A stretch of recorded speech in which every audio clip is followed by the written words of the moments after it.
आप अपने जीवन में हर वक्त खुश कैसे रह सकते हैं? आप अपने जीवन को शांत और लक्ष्यपूर्ण कैसे बना सकते हैं? इन सभी प्रश्नों का उत्तर संत के पास जरूर होता है। वो अपने जीवन से सच्चे और ईमानदार होते हैं। इस दुनिया को सच्चाई और ईमानदारी ही बेहतर बना सकती है। थिंक लाइक ए मंक, सन्यासी की तरह सोचें। ऑथर जैसे किताब के सारांश से आप अपने आप की सही पहचान करना सीखेंगे। आप ये भी सीखेंगे कि अपनी नकारात्मक यानी नेगेटिव थिंक को कैसे दूर कर सकते हैं। आप जानेंगे कि अपने अंदर के अहंकार को गलत तरह से नहीं बल्कि सही तरीके से कैसे उसका इस्तेमाल करना है। अहंकार का उपयोग अगर आप अपने लक्ष्य को हासिल करने में कैसे लगाएंगे ये जानना है तो ये सारी बातें भी इस किताब में बताई गई है। तो चलिए ज्यादा देरी ना करते हुए आज की इस वीडियो को हम स्टार्ट करते हैं। हेलो एवरीवन, मेरा नाम है अविनाश कुमार और आप देख रहे हैं monk Hindi YouTube channel. Point number 1, identity. Author बताते हैं कि हमारी पहचान धूल के ढके दर्पण की तरह है। हमें पता नहीं है कि हम कौन हैं, हम क्या बनना चाहते हैं, हम क्या चाहते हैं। ऑथर बताते हैं कि अपने दर्पण को साफ करना एक सुखद अनुभव नहीं होगा, लेकिन केवल एक बार जब आप अपने दर्पण को स्पष्ट करते हैं तो धूल हटा देते हैं तो आप अपना असली प्रतिबिंब देख सकते हैं। धूल हटाने से आप देख सकते हैं कि आप वास्तव में कौन है। ऑथर डिटैचमेंट और अटैचमेंट के बीच अंतर बताते हुए कहते हैं कि अटैचमेंट किसी विशेष तरीके से कुछ करना होता है, इसके विपरीत डिटैचमेंट सबसे अच्छा तरीके से कुछ करना होता है। अटैचमेंट के साथ समस्या ये है कि आपको लगता है कि आप सबसे अच्छा तरीका जानते हैं। आपको उन मूल्यों के बारे में अधिक विचार विमर्श करने की आवश्यकता है जिनका आप अनुसरण करते हैं। हमारे मूल्य हमें जीवन में मार्गदर्शन करते हैं। कुछ विशेष फिल्म एक्टर्स हेल्थ लीडर और डायनल डे लेविस का उदाहरण देते हैं। ये कलाकार फिल्म में जिस भूमिका को निभा रहे होते हैं उसे बेहतर तरीके से अपनाने के लिए अभिनय के तरीके का इस्तेमाल करते हैं और उस कैरेक्टर इस प्रकार निभाते हैं कि कैरेक्टर को छोड़ने के बाद अक्सर खोए हुआ महसूस करते थे। दरअसल वे अपने इस कैरेक्टर की आइडेंटिटी को अपनाना शुरू कर देते हैं। यदि आप अपने पर्पस के बजाय प्रोजेक्ट के आधार पर अपने जीवन का लगातार अनुसरण करते रहें तो इन प्रोजेक्ट्स के विफल होने पर आप खो जाएंगे। जब आप परियोजनाओं पर उद्देश्य चुनते हैं तो आप अपनी अंतिम यात्रा के अंत में नहीं होते हैं, इसके बजाय आप शुरुआत में हैं जो आप बनने जा रहे हैं। नेगेटिविटी। हम अक्सर अपनी गलतियों पर खुद को कोसते हैं, खुद को डिमोटिवेट करते हैं। खुद की पिटाई करने के बजाय आपको अपनी गलतियों के लिए खुद को माफ करने की कला सीखनी चाहिए। खुद के साथ अपने व्यवहार को लचीलापन लाना चाहिए। यदि आप अपने लचीलेपन को प्रभावित ढंग से लिखते हैं तो आप इस बात से खुश होंगे कि जीवन आपके लिए क्या लेकर आया है। ऑथर बताते हैं कि आपको अपने प्रशिक्षण और परिरक्षण के बिना जीवन के युद्ध के मैदान पर नहीं चलना चाहिए। ऑथर और कुछ हमें बातें बताते हैं जो कि लाइफ में बहुत इंपॉर्टेंट रखती है। जीवन के नकारात्मक रण क्षेत्र के लिए खुद को तैयार करने के 3 चरण होते हैं। चरण नंबर 1, हम अपने दिन की शुरुआत कैसे करते हैं, किसके साथ करते हैं, क्या सोचकर करते हैं, ये बहुत जरूरी है।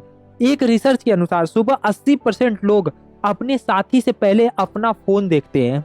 इसके बजाय सुबह उठते ही सबसे पहले एक ऐसी चीज बनाएं जिसे आप प्यार करते हैं।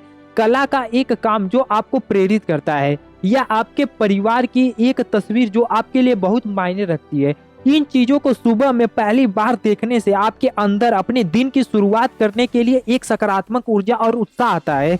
यह ऊर्जा और उत्साह पूरे दिन भर आपको नकारात्मक चीजों से चुनौतियों का सामना करने में मददगार होती है। इसके विपरीत पहले आपने फोन को देखने का मतलब है कि आप दूसरे लोगों के एजेंडों पर प्रतिक्रिया देकर आप अपना दिन शुरू करते हैं। पॉइंट नंबर 2, ऑथर सूंघने की शक्ति की बात करते हैं।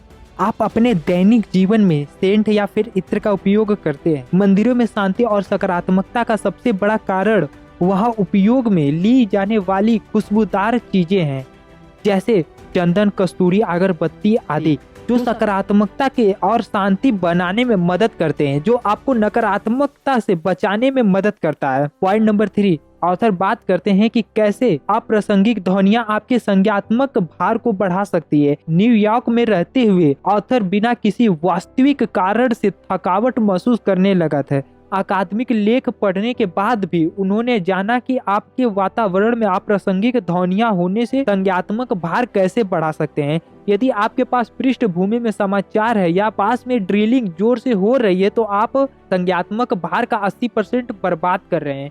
कोशिश करें और एक ऐसा वातावरण बनाएं जहां आप जानबूझकर ध्वनि पैदा कर रहे हो। उदाहरण के लिए ऐसे संगीत को चुने जो आपको ऊर्जा प्रदान करे, आपको मोटिवेशन दे। ऑथर हमें कुछ रूटीन के बारे में भी बताते हैं। सामान्य सुबह की दिनचर्या आपके दिन को सही तरीके से स्थापित करने के लिए महत्वपूर्ण है। ऑथर बताते हैं कि एक शक्तिशाली दिनचर्या होना एक अविश्वसनीय दिन होने के लिए महत्वपूर्ण है। हालांकि ऑथर का सुझाव नहीं है कि आपको कोई ऐसा व्यक्ति होना चाहिए जो सुबह सब कुछ हासिल करे। आपको सुबह घंटों काम करने या सुबह अपने जीवन के लक्ष्यों को प्राप्त करने की आवश्यकता नहीं है। इसके बावजूद ऑथर कुछ सरल प्रथाओं की रूपरेखा तैयार करते हैं जिन्हें आप अपनी सुबह की दिनचर्या को सकारात्मक रूप से प्रभावित करने में मदद कर सकते हैं। आप अपने फोन को नहीं देखें। जब आप सुबह अपने फोन को देखते हैं तो आप पहले से ही संदेश और सूचना आने देते हैं और आपके दिमाग को वो ओवरराइड करता है। आप पहले से ही दिन भर में प्रतिक्रियाशील होने के लिए खुद को स्थापित कर रहे हैं। अगले दिन की योजना रात से पहले बनाएं। ऑथर बताते हैं कि लोग सुबह के दौरान निर्णय लेते हैं जो उनके दिन के बाकी हिस्सों को प्रभावित करेगा। उदाहरण के लिए सुबह में हम तय करते हैं कि उस शाम को क्या पहनना है, खाना क्या। हालांकि ऑथर ने निर्णय थकान के खिलाफ कुछ चेतावनी दी है। हम गलत निर्णय ले सकते हैं। In great time into your life. Author हमें कुछ समय के बारे में भी बताते हैं, कैसे हम अपने समय को मैनेज कर सकते हैं। ऑथर इसे 4 पार्ट में डिवाइड करते हैं। पहला टी, थिंकफुलनेस, धन्यवाद। कोशिश करो कि आप अपने जीवन में आपके पास मौजूद चीजों के लिए आभार प्रकट करें, क्योंकि जो आपके पास है वो लाखों लोगों के पास नहीं है। वास्तव में आभारी होने के लिए कम से कम 1 मिनट का हर दिन एक पल निकाल ही लें। आई इनसाइट्स, रोज कोशिश करें कि और अपने दिन के दौरान अंतर्दृष्टि के लिए कुछ समय निकालें। ऑथर यात्रा करते समय एक पॉडकास्ट को सुनते हुए या किसी ऑडियो बुक को सुनते हुए ऐसा करने की सलाह देते हैं। ये माध्यम आपके दिमाग को बढ़ाने और सक्रिय रखने में मदद करेगा। ऐसा करने से आपके जीवन की गुणवत्ता और भलाई में सुधार हो सकता है। M, meditation. ऑथर आपको सुझाव नहीं देते हैं कि आपको लंबे ध्यान लगन होना है। इसके बजाय प्रत्येक दिन में 2 मिनट का प्रयास करें और ध्यान लगाएं। ध्यान की छोटी मात्रा आपको शांत रखने और आपको मानसिकता से स्पष्टता प्रदान करने की अनुमति देगी। ई, एक्सरसाइज। हर सुबह केवल 15 मिनट का व्यायाम आपको जरूरत पड़ने पर ऊर्जावान महसूस करने में मदद करेगा। लोकेशन में ऊर्जा है और समय के पास स्मृति है। यदि आप एक ही स्थान पर दिन के बाद एक ही काम करते हैं तो आप अपने दिनों को काफी आसान पाएंगे। तो हमें उम्मीद है कि आपको ये वीडियो पसंद आई होगी और आप इस वीडियो को देखने के बाद आप जरूर इन बातों का जीवन में अप्लाई करके सेल्फ डिसिप्लिन का एक मीनिंगफुल लाइफ का आनंद उठाएंगे। और अगर आप चाहते हैं कि ऐसी ही वीडियो आप देखें तो आप प्लीज हमारे चैनल को सब्सक्राइब करके बेल आइकन के घंटे को दबा दीजिए, ताकि आप नेक्स्ट वीडियो अपलोड होते ही आपको तुरंत नोटिफिकेशन मिल जाए। तो चलिए मिलते हैं आपसे नेक्स्ट वीडियो में। Thanks for watching.